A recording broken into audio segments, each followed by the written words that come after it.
Very, very interesting question, and no one's ever asked me that. And you know what? Welcome back to Under Oath. Today we're interviewing actress Lara Wolf. Lara, can you hear me? Yes, I can hear you. Hi. God, I got to tell you, I loved your work on Quantico, and I can't wait to see the new. I believe it's a seven episode series. It's a 10 episode series, 10? but I'm in 7. I don't. Okay, Yeah. that's what makes sense now. Oh, don't tell us why you're only in 7, though, because I don't want to spoil it. Yep, won't say anything. So why don't you tell me about those about to die? Wow. So it's a 10 episode series, original Peacock, Roland Emmerich, world renowned, big disaster, big explosion director, was directing together with Marco Kreutzpeintner and starring Anthony Hopkins. This show, talks about the gladiators, the Roman world, and all the cultures from every little corner of the Roman Empire that existed at that time. It explores, the chariot races, the gladiatorial races, and the political landscape. And it's nothing that you've seen so far. Now, what's amazing to me is, and I know you get asked this question. I feel bad to even ask it.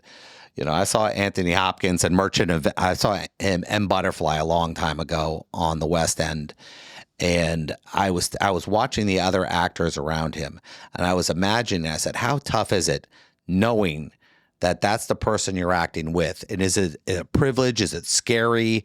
I mean, I can't even imagine that first day for you going, all right, this is something now. I mean, I can just tell you, when I found out that Sir Anthony Hopkins was attached to the project, I had to do breathing exercises. That's what I was doing. Because Anthony Hopkins is one of my most favorite actors of all time.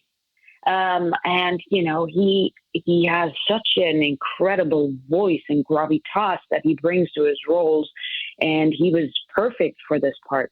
I mean, absolutely perfect. It's always interesting to me how people wind up in these situations. I mean, you're originally from Tehran, you go to Zurich, you get a degree in psychology, and now you're acting with Anthony Hopkins. Well, things happen. You have to follow your nose. Now, a lot of people think that, I mean, for example, when they look at somebody's background, they go, okay, she did this, she did this, she did this. But I mean, multiple languages, you're involved with the Primitive Grace Theater Company in New York City. Mm-hmm. Yes. How many balls can you have in the air and still be okay with it all? Listen, as long as all of them are things that I'm excited about, it can be as many as there are. I mean, if I get up in the morning and I know I can work on something creative, I can express in a way, I can get better at what I do. That's something I love to do, just improve. And, I'm good with it. I'm good with it. I can have more. I think about the productions you've been part of, and certain ones you're going, okay, Quantico, Blue Bloods, and then you go do something like this serious period piece. And just adjusting from, different roles to different rules. Do you think, speaking multiple languages has really helped you, get into characters differently than, let's say, if I only speak one language? In a way, that's an abstract question for me, right? Because I never spoke just one language. I grew up in a bilingual household, so I never had that experience. But what I can tell you with a part like Queen Berenice, that she probably spoke Aramaic, I'm assuming. There's certain things that I can draw from, like, my Persian background, certain things that I can't even put in words that could help me with a part like that. It's not very tangible. Yeah, because I see the different roles you've played, and I'm like going, wow, it's some serious range. And at the same time, I think about the effect you have on young Persian girls who want to become actors and they want to explore this. And they might have grown up not seeing people who look like them on TV. And how aware are you of that factor? That's very interesting. I when I was maybe 14 or 15, right? The thing that really helped me as a teenager who had lots of issues, I watched films and I listened to music and films, getting certain imagery in my head that showed me that there is more out there than just the little world that's surrounding me. That was very, very helpful. And then learning that there are possibilities outside of the things that we think there are, like the shoulds and the shouldn't, and finding the courage to follow that. That was huge for me. And if I can do the same for, a young girl, then that would be incredible for me. I think about opportunities and choices actors make, and you always hear somebody go, well, this is good for your career, and this is something you do because it means something to you. Do the studio movie, then do the independent. You have another production following this called Reading Lolita in Tehran. The premise of that is, it's scary at the same time that it's important, because it can be taken either way with different groups of people. And, choosing that role, seems so ridiculously brave to me. And I might be overstepping, but I mean, that just seems like, you're just, wow, to be in that role. And for my listeners, this role is about, you teaching 7 women from Tehran, Western classics. When I was, I think, 16 years old, my Swiss aunt in Switzerland, she brought me this book for my birthday. And I read it back then and thought, wow, this is incredible. Then I put it aside, and about 2 years ago, I suddenly had it on my desk as an audition. And this project meant so much to me because, I always said, yes, I studied psychology. I could have gone the academic route, but I knew I don't think I will ever become a politician or a doctor. And if there's anything I can do is to raise awareness through art. That's the thing that I want to do, right? And I try to get better at. How you just brought that up. You're in college, you're getting the degree in psychology. Your parents are probably really proud of you, going, good, she'll have a job, everything is great. And then how do you look at your parent and go, Mom, Dad, I want to become an actor? Oh God, yes. Yeah, that was something that I kept secret for years, because first of all, I knew I was in an environment that wouldn't even take me seriously. I didn't have any actors in my environment. No one that was doing any type of performance art, especially not professionally, right? So I knew if I said that out loud, I would get laughed at and people would say, this is not possible. So I didn't say anything for the longest time. And instead, I took on many side jobs because I knew if I'm going to move to New York to go to an acting school, I need to be able to afford it. And I also knew, my parents put a lot of effort in me so that I would go to college and that I would study and get a degree. And, part of me wanted to honor that. And also I liked studying psychology. It wasn't like I was tortured. I thought it was very interesting. But I wanted to get a degree so then I can say, listen, I deserve it. And now I'm going to do what I would like to do. My daughter wants to be an actress. She's in a BFA program at the University of Florida.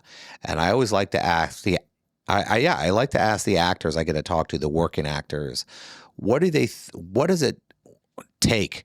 How much fight do you have to have in you? To know that, hey, listen, I'm getting this. Like when you go into an audition, everyone has a different thought process. So what is yours when you go into an audition? Well, it's, first of all, you will get used to the rejection and you will get used to, knowing that it's not personal. You have to get away from the idea that it's personal. It's not. And all you can do is you have to have a tunnel vision. You cannot get spooked out by all the actresses that look just like you. You have to know that you're You are special the way you are. You're an individual, and whatever you have to offer will be different from whatever anyone else can offer. And if you can put your head down, have the right reasons for being in the business, and just work hard, I believe you can get there. I believe that. I love to hear that from working actors, and their take on it. But one thing I've never asked somebody before, you get that first job and you're going, wow, I think I can do this. Do you celebrate, or do you just go, all right, I got this first one. Now I'm going to keep fighting to get the next one? I mean, do you even allow yourself to celebrate that moment?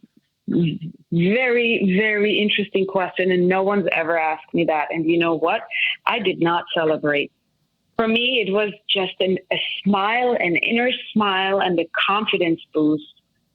And to know, okay, now keep going, keep working. But at some point I would like to celebrate something. It's hard to celebrate because you're always waiting for that other shoe to fall. At least that's the way I look at it sometimes. Yeah. You can celebrate for yourself. You don't have to have the big party. You can, nothing wrong about it. But for me, it was always enough to just get that, get that rewarding feeling, okay, I managed to get something. I managed to do it. Oftentimes that was enough for me. I think about what you're saying and how you're where you are at now.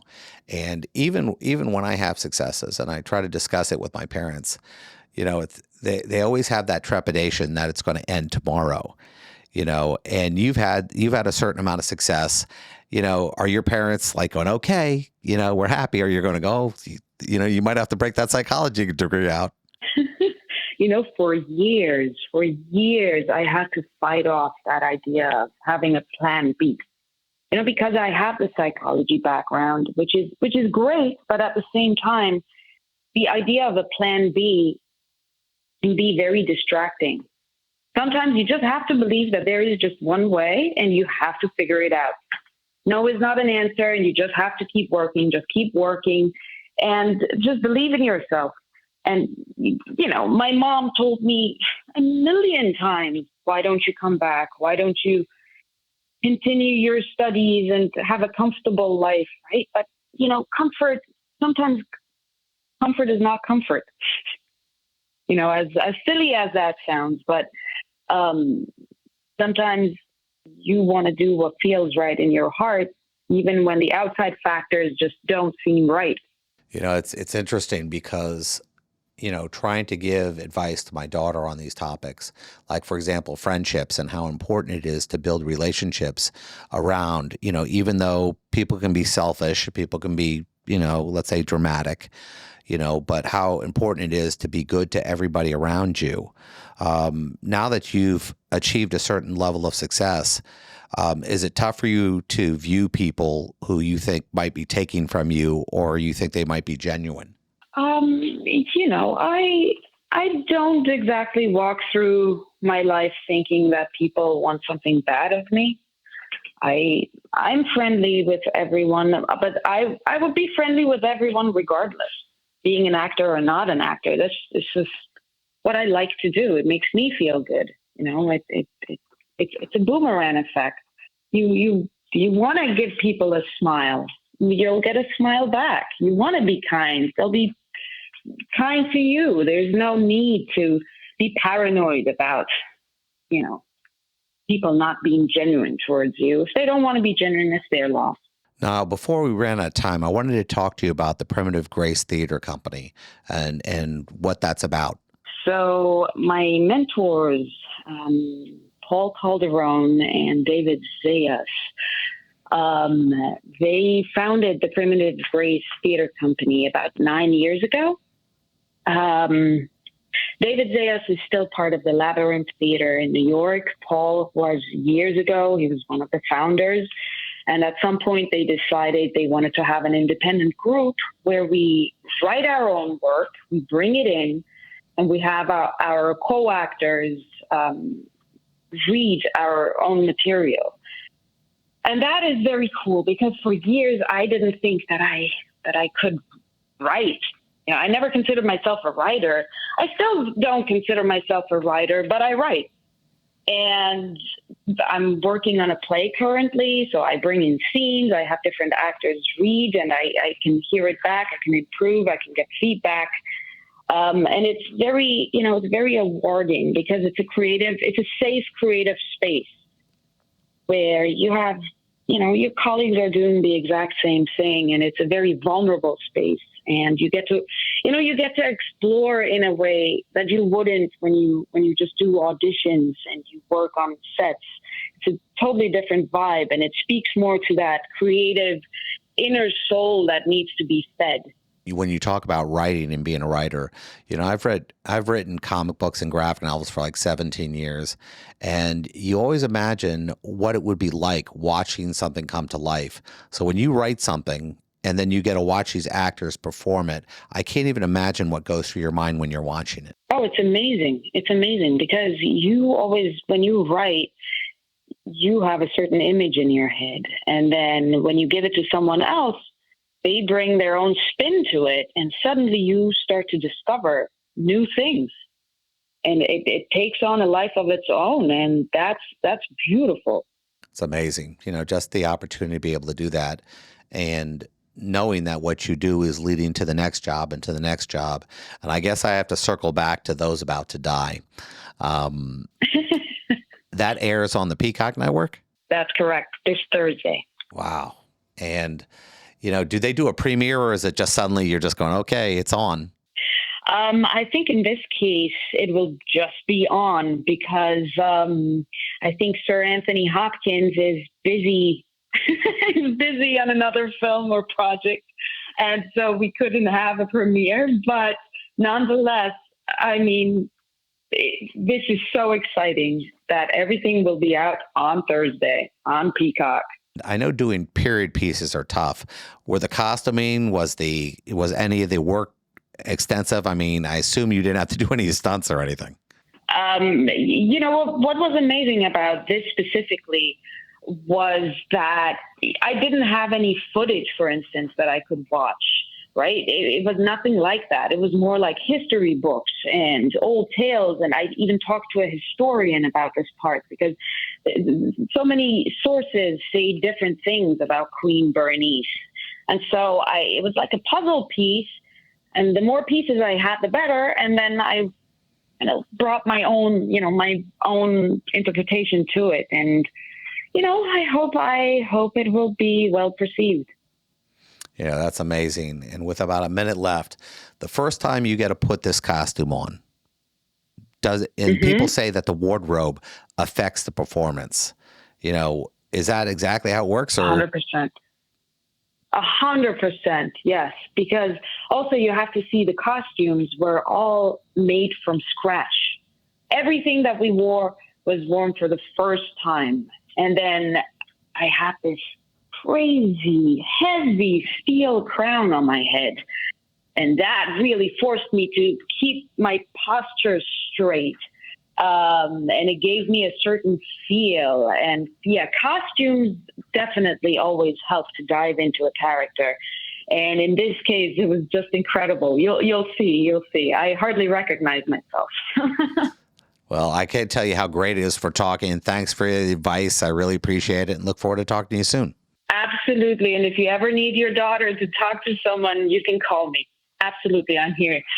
I appreciate that. You take care. Thank you so much. Have a good one. Thank you.